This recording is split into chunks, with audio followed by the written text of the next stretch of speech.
Hello and welcome to today's workshop, Asset-Based Community Development with the Office of City and Community Engagement. This workshop is brought to you by Pathfinder. Pathfinder is an extracurricular program for incoming first and second year Northeastern students, and we provide a safe and inclusive space for students to discuss and pursue their passions. If you haven't already joined Pathfinder, you can sign up on our website. Our applications are rolling and open to first and second year Northeastern students. Also on our website, you can find links to moderator applications, which are open to third, fourth, and fifth year Northeastern students, as well as recent graduates. And if you're looking for more information about the program or additional resources, that can also be on our website. If you're looking to see more of our workshops from earlier this semester, you can check out our YouTube channel or our podcast. And I will now pass it over to the Office of City and Community Engagement. Great, thank you so much for that lovely introduction. Today, we are going to be talking about community engagement and what that means within your community, how to define your community, and how that can lead to social change. So before we dive in deeper, we are the Office of City and Community Engagement, CCE for short, and the team of Civic Engagement and Community Service talking to you today. And we just want to introduce ourselves. So my name's Lexi. I am the Operations and Programs Assistant at CCE on co-op. I'm a rising third year student studying International Affairs and Cultural Anthropology with a minor in Spanish. Thanks, Lexi. Hey guys, I'm Caroline. I'm another CCE co-op working on the ACES program, which is the Alliance of Civically Engaged Students. That's a program I joined my incoming freshman year. So it's a program mainly for incoming freshmen, but there are other programs that we put on that everyone can kind of get involved with. So we will plug that at the end. I'm a rising fourth year. I'm a psych and health science major, also a Spanish minor. I've also worked with the Service Learning Department as a TA. And the Mass Promise Fellowship, which is an AmeriCorps program. I was their work study student, I guess you could say, last semester. Thanks, Caroline. So I'm Allison, and I'm also on the Community Service and Civic Engagement team as the Community Service Program Assistant Co-op this semester, and I run the Community Volunteers Program, which is a semesterly opt-in program for students at any point in their academic career, and you get placed with a different community-based organization in the Boston area to volunteer with throughout the semester.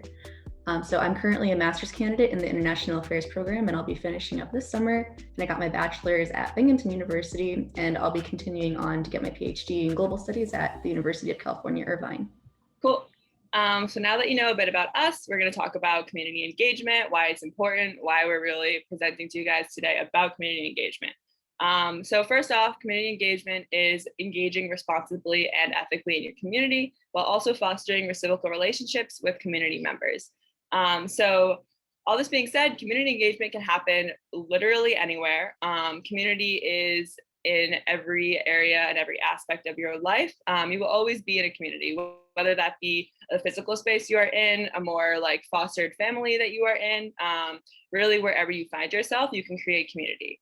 So for example, here at Northeastern, community can be the Northeastern population. It could also be the Boston population. It could also be a specific Boston neighborhood that you live in.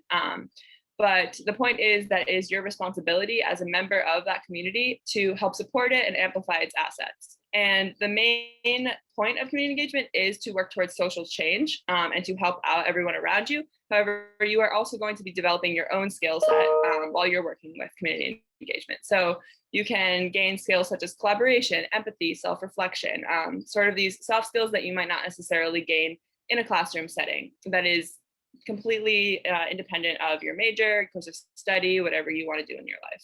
So as we get started with the presentation, we have some terms we want to go over with all of you so that you can kind of see different things that we work with and how we define things in our office and with our team. So the first term is asset-based community development, which is the lens that we tend to work through and promote when doing community engagement type work. So asset-based community development, which is abbreviated as ABCD, is a development strategy based on the already existing strengths of a community. So basically when we promote this, instead of going into a community thinking you know what they need, we want you to go into a community looking at their strengths that already exist within that community and finding ways that the community can capitalize on those strengths. So the opposite of this would be a deficit-based approach, which is going into a community looking at what they don't have, what you think they need, and already having a negative lens and negative perception of that community. That's not going to help them. That's going to just give you a negative perception. So another way we also promote using this approach, the asset-based approach, is to respond to the community based on what they say they want and need and not what you think they need. So this prioritizes listening to the community and responding to after you listen to what they say they need or want. Yeah, so ABCD definitely something that we use in every aspect of our life as a co-op. It's also just something that you can use going into any type of community. So I'm going to talk a bit about mutual aid. You may or may not have heard of mutual aid before. There is an NU mutual aid at Northeastern that Lexi will talk about a bit later. But mutual aid as a concept is the voluntary reciprocal exchange of resources or services for mutual benefit. So mutual aid projects are forms of political participation that people can take, where people take responsibility for caring one another and changing political conditions. So mutual aid is really members of a community coming together and working with their strengths and kind of sharing those strengths among themselves. So it's less about other people coming into a community and giving what they think that the community needs, and more about the community helping each other out. So if I'm really good at farming, for example, I can be like, okay, hey, I'll give you fresh fruits and vegetables, but I'm really bad at fixing things and my door is broken. So if someone's really good at fixing things, they'll come over, fix my door for me. I'll give them some fruits and vegetables in exchange for that. So it's just sort of a different idea of exchangement of goods as opposed to, capitalism. So that's pretty much mutual aid. We'll go into that a bit more later as well. Yes, mutual aid is absolutely lovely. The last term we want to go over before we dive into things is town and gown. Town and gown is a term used to describe the historical separation and tension between the community and the perceived elitism of institutions of higher education. So any tension that comes as a result as a university being in a community space, and we'll go into more specifics as we dive into the history of community engagement in Boston. So with that, I'm gonna pass it over to Allison again. Thank you. So as we mentioned, town and gown, that's going to involve a bit of historical context. And so before we go into historical context, I'm just going to give a brief overview of what root causes are.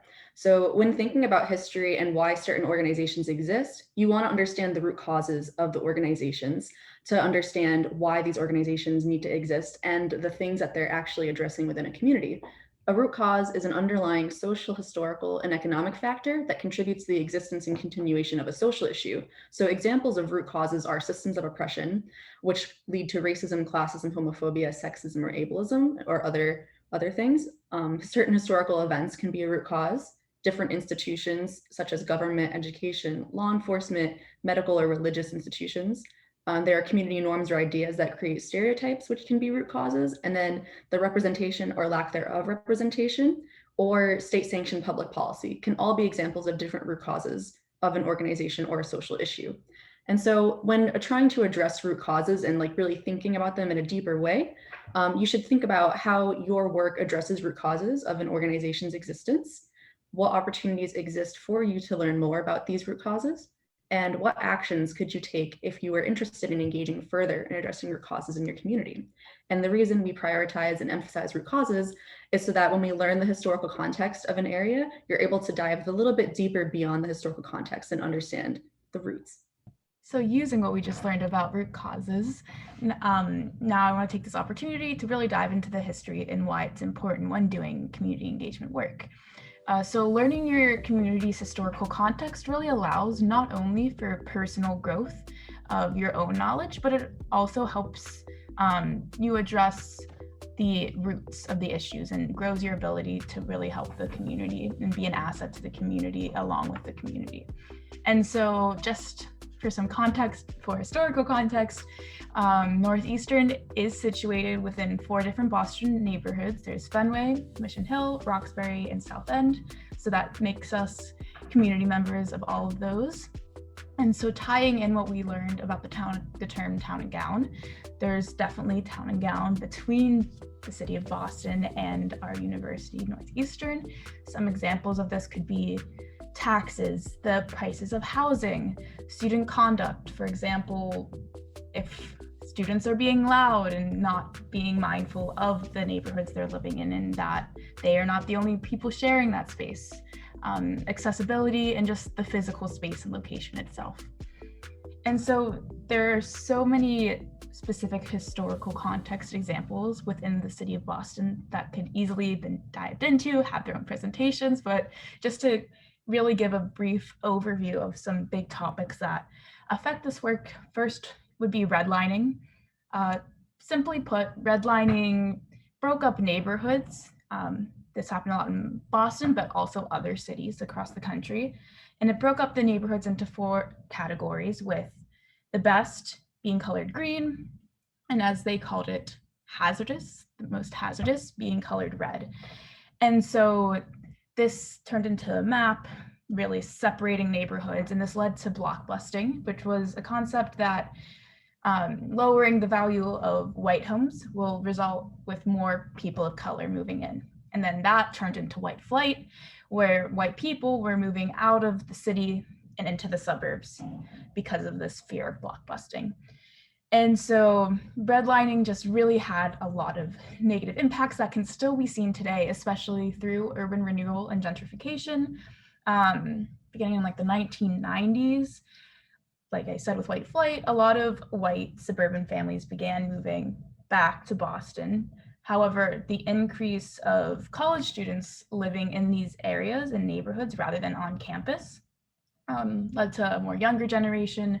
And then that means that businesses have to kind of reevaluate where they're giving their attention, and then that can push people out of the communities that were there first and lead to gentrification, which if you walk pretty much any of the neighborhoods that we live on, as we're college campus living in these 4 neighborhoods, you can see the difference in streets being catered to college students and businesses where compared to the people that were living there first. So those 2 issues really tie hand in hand and still have large impacts on Boston today, along with the Boston school desegregation, which has a lot of history, but simply put, there was busing that occurred where they would bus, and with goals of desegregation, white students into predominantly Black schools and Black students into predominantly white schools, an attempt of desegregation, but this led to a lot of tension. Families were not happy, and desegregation did not go well, and there's still large disparities within the Boston public school system today. So all of these topics and so many more really affect the setup of communities today. If you're interested in learning more specifics, I highly recommend looking up redlining in Boston, the Boston school desegregation, urban renewal and gentrification, to pursue your own research to gain a better understanding and deeper understanding. There's lots of great resources out there. But with this brief historical context, hopefully it can take us through the rest of the presentation. And with that, I'll leave the history spiel. Thanks, Lexi. I know all of those terms may seem kind of big right now, especially if you haven't heard a lot about them before. And they are, which is why we did not delve super deep into all of them. There's definitely a lot more to learn. There really always is. And so now I will talk about a brief personal tangent because we're going to mix it up a bit. So I grew up in a suburb of Boston, right, like north of here. And I was super close to Boston my entire life. I would go in, to like Newbury Street to shop when I was in middle school because I felt cool, or like other areas of Boston, like the Common, stuff like that. But I honestly did not really know very much about the city of Boston or its history at all. I didn't learn it in school, even though I was extremely close to the city. Never really learned about it in my personal life, but I would always just kind of hear murmurs of like, oh, don't go near like Roxbury, it's a bad area. Don't go on like this part of the city, like it's dangerous, stuff like that. And so coming into Northeastern, I had those perceptions of each neighborhood in Boston. Even though I had zero historical context, I had zero ideas of what the neighborhoods were actually like because I had never actually been to them. And then I joined ACES, and part of our programming is learning about the history. So I'm just going to talk a bit about how to kind of unlearn a bit. It is always a constant process. So if this is the first time you're hearing about any of these terms, that is totally fine. If you have had some of those preconceived notions about certain neighborhoods in Boston, also totally fine. This is the beginning of you're unlearning at that point, because that is always a constant process. It will be a process for your entire life, especially if you grew up in an area where everyone around you and the whole culture was a very much a like I grew up in a very much white upper middle class bubble. I know a lot of people at the school have, and so it's really important to just make sure that you're always paying attention to those around you, paying attention to people who kind of have this input, and who are able to do your research on your own. You know, this isn't something that you only are going to learn about if someone reaches out to you and is like, hey, want to listen to this presentation? Learning about the historical context of Boston, learning about the communities around you, that is your own responsibility to do as well. So it will always be a learning process. The point of this whole spiel is to just tell you that it will always be a learning process. It is really important to continue learning and really just be open to hearing everyone else's input as well. So hopefully that was of somewhat help. But now we are going to go into a bit of entrepreneurship, community engagement overlap. I know many of you are interested in entrepreneurship. And so we're going to talk a bit about a few statistics, numbers about community engagement. So 44% of entrepreneurs have said that their businesses have grown as a result of engaging their communities. For female entrepreneurs, this increases to 54%. So community engagement does not only help the communities around you, is not only helpful for personal growth, it's also helpful for actual business growth. Another statistic, many people may say, oh, it's too difficult to engage my community. It's too much work. I don't know how to do it. I don't know how to go about it. But in fact, entrepreneurs will see more than twice as many benefits than obstacles to engaging their communities. So definitely worth it. And then a bit, as we talked about before, about community and how we define community. 53% of entrepreneurs define their community as the place where they live and work. 43% have a different definition of community, and 4% have no definition of community. So the vast majority of people define their community as where they live and work, but 43%, so almost half, have a different definition of community. So this could be like their friend group, places that they travel for work, places that they spend a lot of time in, stuff like that. So after those quick statistics, we're going to talk a bit about designing programs and businesses with empathy while also being sustainable and ethical. So we'll start off again with ABCD, asset-based community development. Just to recap, that's coming into a community looking at the assets, not coming in assuming we know what needs to be done, not looking at the deficits, but rather looking at the assets of the community and really bringing those to light and just helping those to grow even more. In addition to this, we can ask what the community would like and assist in their goals. So really important, assist in the goals of the community. The community knows best. And then again, concept of mutual aid. It is awesome. Highly recommend it for everyone. The one on campus is super cool. Get involved. But it's really just the idea that everyone is helping everyone. Everyone has so many skills. Everyone can be useful in some sort of way in the community. So this really just brings together a community because it is building kind of that community spirit as well as helping everyone out. So those are just some things to keep in mind while you're looking at programs and businesses, especially if you are looking at kind of creating businesses. There's often lots of businesses that already exist, and it is not necessarily the most productive to go in and be like, oh, I see this thing that this community needs, I'm going to create this business, because oftentimes there are already people in that community who have that same idea, and instead of bringing your own idea in, someone as an outsider, it would be better to maybe promote the business of someone who is already in the community doing the same work. Great. Well, thank you, Caroline, for taking the time to tie together community engagement with that entrepreneurial lens. And with that, just to break up some content, I'll take my turn to share a little personal anecdote of how I've personally taken time to get involved with programming run by the community engagement, community service and civic engagement team and CCE. Tying into mutual aid in the program CVP, or Community Volunteers Program, that Allison mentioned earlier. I signed up to volunteer with the Community Volunteers Program, and I was placed with NU Mutual Aid, which does a lot of really awesome work. For example, they have a community fridge set up, and they also do a community pantry once a week, and that's where I volunteer once a week, every Thursday, 3 to 4. They bring over a ton of fresh produce. I help set it up, help pass it out, and then help clean up. And so it's a really awesome way. It's just community members, like students, bringing food for the community. And it's not only students that come to the pantry to get the food. It really shows that we have staff, faculty, and we also, it's right outside of Ruggles, so there's community members coming in and out of Ruggles. It's just a great way to really see how much of a community Northeastern is a part of, and really see how easy it can be to just be involved and contribute to your community that you're a part of.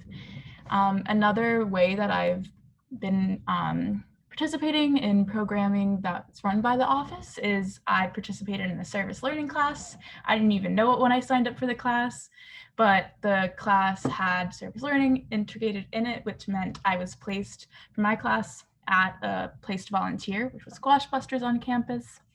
And Squash Busters provides both access to learning how to play the sport squash, which is typically a very inaccessible sport, as well as academic tutoring. I help with the academic tutoring. I go in once a week, and not only it's really been reciprocal relationship that I've gotten from that, because not only have I been able to provide students with academic tutoring, but I've really learned, talking back to that historical context, how the Boston public school system works and what impacts it has today. And so I've really been able, through the programming that CCE runs, along with the community service and civic engagement team, I've been able to see how social change or social impact can start to look like just with myself, and how it can look by engaging with the community as well. Thank you so much, Lexi, and thank you for mentioning social change, because that's how we're going to wrap things up a little bit for the content of this presentation. And so one of the reasons why we do community engagement is to achieve social change.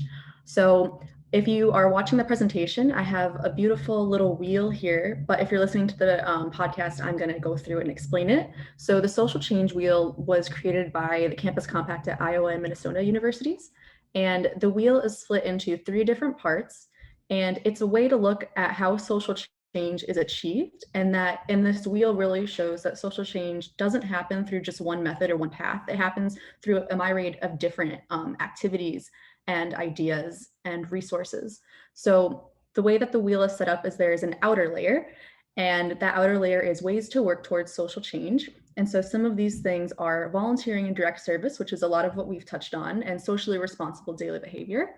Then there's deliberative and reflective dialogue, which I think we've also kind of talked about with our different anecdotes, is in prioritizing reflection in this service that we are doing.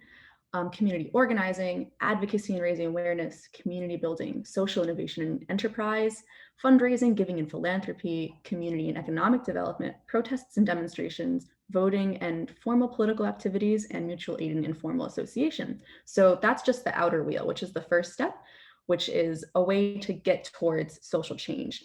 And so as we get closer to the center of the circle, there's a second layer, and this is campus-based strategies. So that's where, since in this social change wheel is meant to be a way for college students and higher education institutions to affect social change. So the more inner layer is bridging that gap between community engagement and higher education, and showing how these 2 things can be combined to achieve social change. So some of these strategies and activities would be civic-minded career readiness, community engaged teaching and learning, engaged scholarship and participatory research. So those last 2 things I just said would fall under the service learning programs that our office has.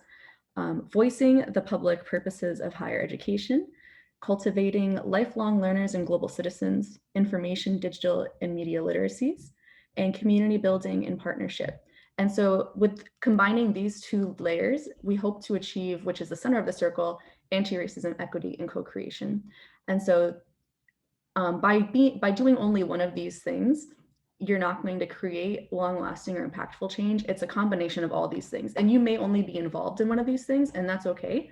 But in order to understand how social change is achieved, it's a combination of all these things. You can't just do one and expect to see vast outcomes. And so I believe now I'm going to go into my personal anecdote before we end the presentation. But So I've been involved in volunteerism and engagement activities for a while. I was a Girl Scout growing up, and I ended up doing my Gold Award, which is an independent service project that you do independently towards the end of high school. And for Girl Scouts, it's around 80 hours of service, and it's your own project, and it has to be sustainable for your community. If you're not familiar with Girl Scouts, if you're more familiar with Boy Scouts, the Eagle Scout Award is the same thing, but for the Boy Scouts. So I did my award my senior year, and I created a workshop for elementary school students, and I did it with a bunch of different schools. I had so much fun. I thought it was such a good idea, but I'm pretty sure they don't use it anymore. It was not sustainable. And I really wasn't going into this project asking what schools may have needed or wanted. I just kind of had this great idea that I thought was wonderful and that kids would love. I did the workshops for a little bit, but then it never carried on. So like when I finished that project, I really had to take a step back and think about what I had done. And, my impact wasn't there. I may have had good intentions, which is one thing, but my actions weren't sustainable. And so that's a really important thing to think about when you're doing community engaged work. And also as an international affairs major, I've also had more international experience with like international development and abroad volunteering. And I think that that reflection is really important, especially in that context. So in my sophomore year in undergrad, I studied abroad in Peru, which was a service and immersion program. So we lived with host families in Cusco, and we volunteered with 3 different after-school programs, or 2 after-school programs and then 1 construction program. And so when we went to this, before we started this program, we had a lot of pre-service activities and lectures, and a lot of it was to prioritize thinking about how we're going to enter this community, as most of us were white students, hadn't been out of the country before, and we're really going to be complete outsiders. And also making sure that we understood that we as students coming into these communities are not saving the community. We are not their only means to the end, and it was really to avoid having a white savior complex, because I think a lot of students in more of an international setting wanting to go into that field, they think, oh, I have to be the one who creates this change. I know what other countries need. I know how to alleviate these issues. And it's kind of like, no, take a step back and really think about you're one person. If you're an outsider to these communities, do you actually know what the communities need? You might see these statistics of these economic statistics, but you have to really take a step back and reflect upon what you're doing. And while I think we created reciprocal relationships in my time in Peru, even having those reflective dialogues and everything doesn't mean that it was a perfect program. And I still look back on it, and while I gained a lot from it, I still don't think I gave as much as I gained. And so being able to reflect upon the different service activities that you do is going to make it more sustainable and more ethical for the future. So that is my anecdote, and I'm going to pass it on to Lexi. Beautiful, very important lessons. Love what you can learn through personal stories. So today we covered a lot. We started with some definitions, went over root causes, historical context, how community engagement can tie to entrepreneurial lenses, and we talked about social change. Lots of stuff thrown your way. However, I hope one thing stuck with you, took away something, and that you could apply it to community engagement, however that fits in your own life. And so with that, I just want to leave you with our office mission and vision, just to tie together what we hope with our work. And so our mission is to be an active and responsible contributor to our local and campus communities by fostering collaborative relationships and partnerships that connect, educate, and engage people and organizations throughout our network. And with that, our vision is to be a catalyst for vibrant, interconnected, and evolving networks of individuals and communities that value equity and justice as guiding and core principles in our shared work. We went over today some of the programs that we offer. Caroline talked about ACEs. Allison and I talked about the Community Volunteers Program. And before I finish wrapping us up, I want to just give Allison the opportunity to briefly talk about another great program to get involved in, which is called Jumpstart. Yes, so Jumpstart is an early childhood education program that you can volunteer for. It is a year-long commitment. It requires around 200 to 300 hours of service, and both students, college students, and community members alike can be volunteers. So as a volunteer, you'll be working with preschoolers in predominantly lower income communities. And the point of the program is to increase the literacy of preschoolers and their socio-emotional skills. So you'll be doing lots of activities within the preschool setting, but also team building activities and leadership skills outside. So it's a really wonderful opportunity if you want a consistent year-long commitment as well and want to work with children. Perfect. Thank you, Allison. So those are just a few examples of how to get involved with community engagement that our office provides. We also have a newsletter and many, many resources. So with that, if you are interested in learning more about what we talked about today, if you have any questions or want to figure out how to get involved, all of our social medias across Facebook, Instagram, Twitter, we are at NU Engaged. Our website, where you can find events and news articles and cool stuff, is communityengagement.northeastern.edu, and our email is communityengagement@northeastern.edu. And if you reach out to us, we can then connect you to the correct channels that properly address whatever questions, comments, or concerns you may have. And with that, we really hope you just take one thing away from this and maybe think about ways that you can get involved with community engagement, because that's what makes the world go round. So thank you for your time. And if you have any questions now, we'd be happy to answer them. Thank you all so much. This was such a great presentation. And I had a quick question, because I love how you emphasize working with existing businesses and existing organizations. And I was an ACES student back in the day, so I got to work with a lot of awesome places around Boston. Shout out 826, that was my selected year-long commitment that I did through the program. But I'd love if any of you could shout out some of your favorite organizations that you love to work with or that you have worked with, just to give us a little idea of your faves. Yeah, I've worked with the Hernandez School for I think 2 years now at this point, kind of on and off with co-op. But they're awesome. I've just worked in the 4th and 5th grade classrooms, but they're all the way kindergarten through, I think 7th, 8th grade. Yeah, but they're awesome. They always need volunteers. Really cool group of kids.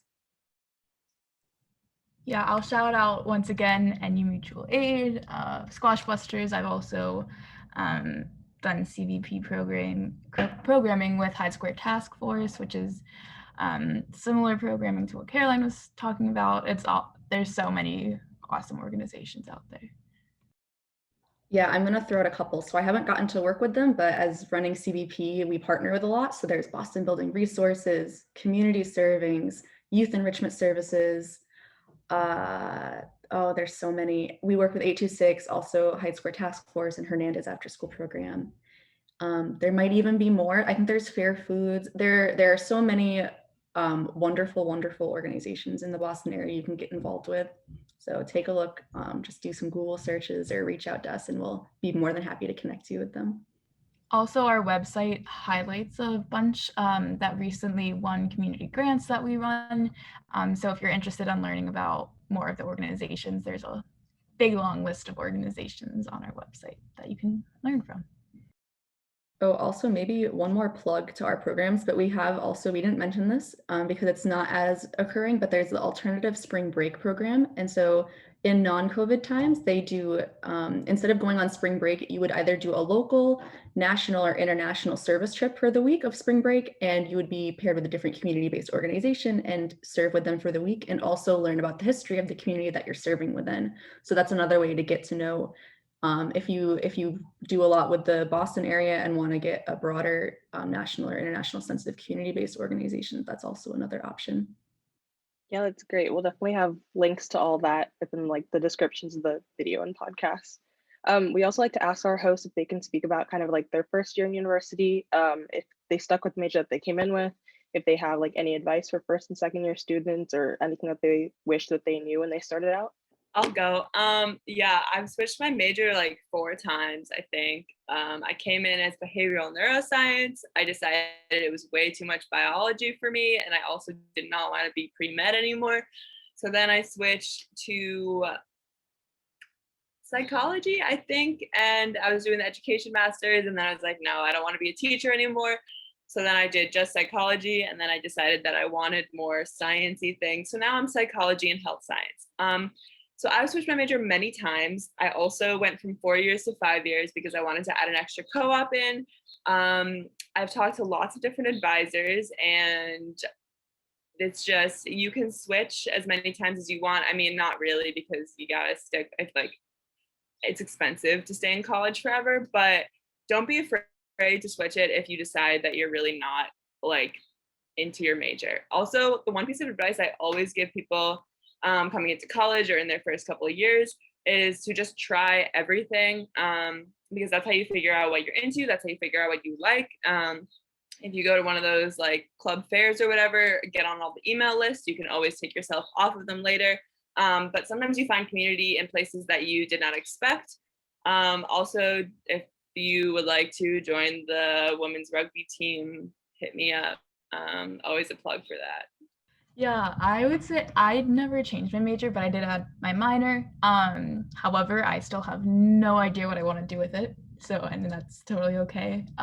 But my going off of Caroline's advice, my favorite thing is just very similar, like say yes to everything and keep an open mind. And also this is something I'm still like trying to remind myself of today, and like just push yourself out of your comfort zone and just reach out to people, especially now. I find it scary at times, but then like you might have like a nice little dinner picnic or something, or catch up with someone that like you had a class with and you like really enjoyed their presence and like now haven't seen them in a long time. So for people, just like people want friends and friends want friends, you know? So just it's okay to take the scary step of reaching out to someone first. And then who knows where it can go from there. Yeah, I think going off all that, my advice, which someone gave to me before I started college, was don't have tunnel vision. I didn't listen to them. And I went in up as a political science major. And I stayed a political science major, but I had a lot of different turns as I went on. I ended up taking a Latin class. I did horrifically in that class, but I was like, you know what? I'm going to do the second one and we're going to see what happens. And I ended up becoming a classical language major. Super weird, super wild, not useful for me anymore, but I loved it at the time. I also, going into graduating high school and going to college, I was fully on the track to go to law school. I even took the LSAT my senior year. Then all of a sudden I realized I don't want to argue for my whole life. And I last minute applied to a master's program, and that's how I ended up at Northeastern. And now I'm at Northeastern. I thought, oh no, I never want to do research for a career. I'm not going to do that. So some more tunnel vision. And now I'm going into a PhD program to do research. So don't limit yourself is what I'm saying, because you never know what opportunities are going to arise. My path, like I thought it was going to be one straightforward law school, be an attorney or litigator or something. That's absolutely not what I'm going to do. So be open-minded with yourself, and yeah, just don't limit yourself. Such great advice. I always try to remind myself that I have another year, and I think that will do me well to keep that in the back of my mind. So appreciate it, and I'm sure our listeners will appreciate that too. Yeah, thank you so much to the Office of City and Community Engagement for working with Pathfinder. We hope to work with you in the future, and we'll be in touch. Thank you. Thank you. Thanks for having us. Pathfinder meets every week for roundtable discussions.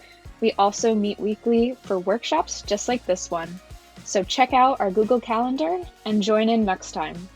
Thank you so much, and have a great day.